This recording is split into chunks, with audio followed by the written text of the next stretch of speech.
Okay, kids, I've been thinking about getting a mohawk for a long time, and I finally got one again. And I finally got it the way I really wanted it. I wanted a thin one. Lately they've been doing these big fat ones. And they do it fat in the front and then thin in the back, but this one's thin all the way around. I like it. It was almost $30, and I gave the lovely lady $10 tip. Made sure I paid her cash so she didn't have to pay the government for the gratuity. There's certain things that I think the government shouldn't tax. I think gratuities are one of them, because people that have a job that rely on gratuities are usually the lower income people. So they shouldn't have to pay taxes for gratuities, I think. I think corporations should pay a lot more taxes, like one of the corporations I work for that pays almost no taxes. And their drivers should pay taxes. I don't pay any taxes because the expense of driving my car all day outweighs the amount of money I'm making. So I'm kind of like financing myself to be able to work so I can have a place to live, so I can get up in the morning and go back to work. I'm like, I'm fucking, what's that? Anyway, I'm not, that's what I would have made this video about. I made this video about, I'm reading the next chapter that I stopped on. Billy's back. I haven't yet downloaded him and uploaded him on my Rumble. Ever since I got back from my vacation a week and a half ago, or a week ago, I don't know. It seems like forever. I haven't taken my freaking computer out of the bag to work on any uploading and downloading of videos. I've just been kind of like trying to clean up my apartment and get everything in order, because I realized so much on this trip, but one of the ones I realized is I need to get rid of a lot of shit in my place. I need to clean the fucking place up. Okay, anyway. Billy's back. So I'm on a 90-day suspension on Facebook because I was speaking the truth, and they don't want you to speak the truth. They only want you to speak the lies of the pharmaceutical corporation. Okay. And they lie to you saying, independent fact. No, they're not an independent fact checker. They're paid for by Bill Gates, mouthpiece of the oligarchic criminal class of pharma cabal agents. Okay, anyway. This book should probably tell you a lot about that too. So this is the written. It is Billy Shears who's said it orally to this encoder, Thomas E. Harriet. Which, if he's the guy that I'm friends with on Facebook and Instagram, he's a nice guy. A little bit like the Paul before me. This is called Playing the Bonzos. So before the second Paul McCartney joined the Beatles, when the first Paul McCartney died, he was a part of many bands, and one of them was called the Bonzos. So a little bit like the Paul before me, have always enjoyed playing and experimenting with avant-garde art, music, theater, and ideas. More than the early Paul, I like pushing the conventionality boundaries of modern society. That's what I'm talking about when I say I'm not conservative. The public has always viewed the Beatles as being unconventional. But take note of the sharp turn from conventionality that I brought to the band. Look how their style changed when I came on board. So he came on board, if this is a true story. When I started first reading, I didn't have any point of view whether it's true or not. I thought there's a lot of conspiracy. I hate that word, conspiracy theory.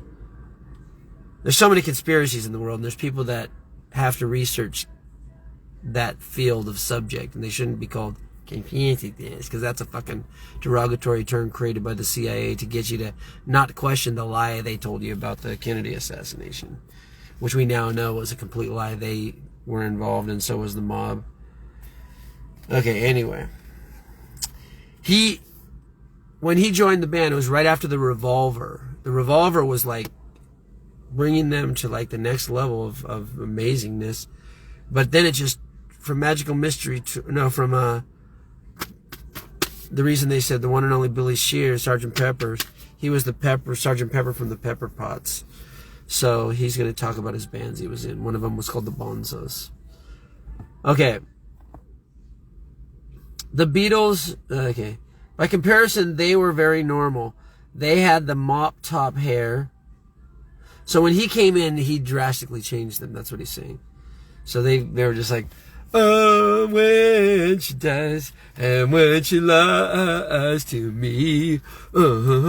They were actually the goody goods that were put up by the same record companies, by the same deep state agents in the MI6 and in the what do you call it, Tavistock Institute, to make black and white. They always want to make an antithesis. So they created the Rolling Stones. They were practicing the same studios next to each other, same management. Not my same management, same record labels and everything.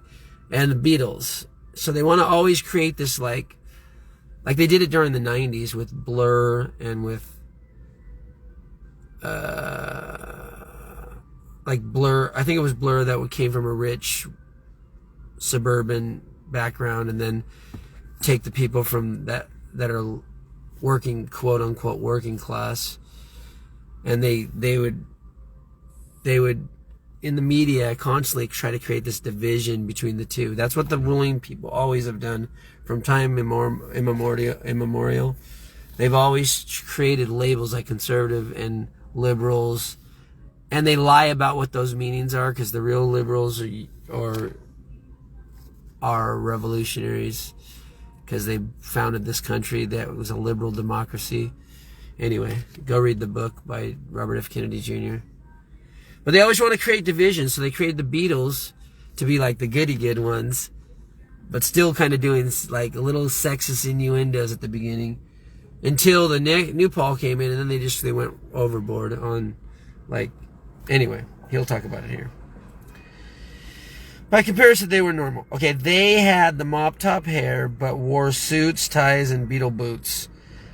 Most people tend to imagine the Beatles invented their Beatles haircuts, but they did not. They copied the London art students, who were the real pioneers. I was among the trend-setting crowd. It was the new look, the new sound, and the new way of seeing and shifting the world. From a conservative view, silliness was all that we stood for. However, from our perspective, and according to the intentions of the social engineers who secretly promoted us in the media, these are the Tavistock people, normal was not good enough. As a precursor to the avant-garde movement, Dada and Dadaism got started in Switzerland.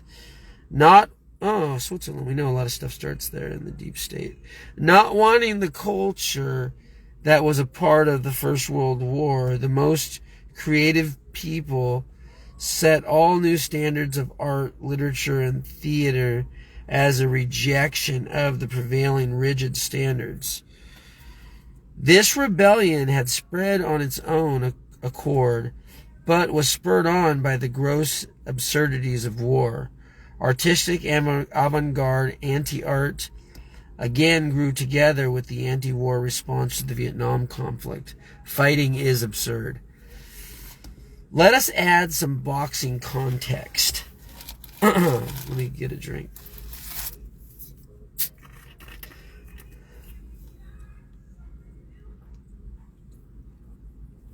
So let's add some boxing. I never, except Rocky, I never watched boxing or like fighting. I only liked it on Rocky because it was a dramatized. The winner always wins, the loser always loses. Doesn't happen that way in real fighting.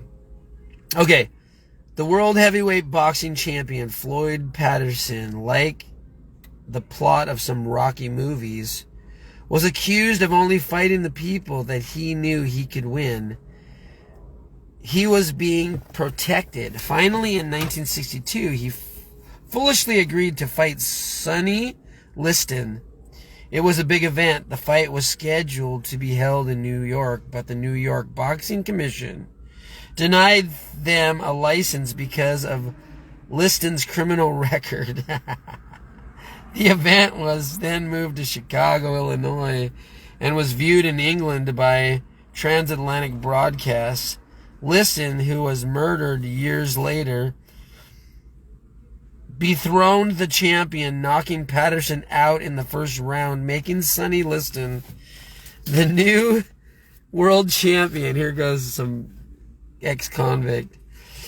In a rematch the next year, 1963, Liston won again, taking him 2 seconds longer.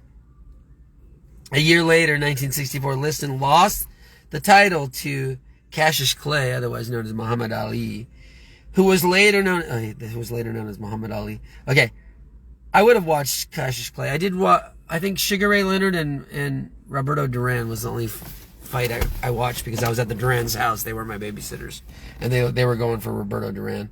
I for some reason liked Sugar Ray Leonard a bit more, but I think Sugar Ray Leonard won the first one. Okay. Rodney Slater and Vivian Stanshall, sorry, I always say Standstill. Rodney Slater and Vivian Stanshall, Vivian is him, both art students, while meeting to watch the fight that had only one round before the new champion was named on 25 September 1962, were playing one of 6 word games that amused them that night. The game involved cutting up sentences and letting the fragments form new ones. One of the combinations that Vivian came up with was an instant laugh. Bonzo Dog Dada. From that line, they named the band that Rodney had already been nudging Roger Wilkes to start with him. They called it the Bonzo Dog Dada Band. However, much to their annoyance, the general public was not aware enough of the Dada movement and supposed undesirable paternal meaning that had to be explained away so frequently that the band was soon renamed the Bonzo Dog Doodah Band. What were they known as before? The Bonzo Dog Dada Band. I guess there's always sexual innuendos to every fucking Dada Doodah Bonzo Dog Dada Band. I don't know why that would have weird meaning that they had to explain. Okay. Which then evolved into the Bonzo Dog Band in an effort to simplify, which was finally further abbreviated to the Bonzos. So the Bonzos was the final name they called themselves, the Bonzos. Call them what you want. They were a whole lot of fun. I'd say the Bonzos were to music what Andy Warhol was to visual art. Andy Warhol, silver screen. Can't tell them apart at all. Whoa, whoa, whoa, whoa. I'm going to read one more paragraph. Okay, the Bonzos stretched and pushed the boundaries of musical entertainment. I had been involved in the group as long as anyone. The Bonzo Dog Dada Band had begun 4 years to the month before Paul died. Chris Jennings and Tom Parkinson joined in, as did several others here and there who were loosely affiliated. It was never about who was a member and who was not. The whole thing was more about who was open to having a good time.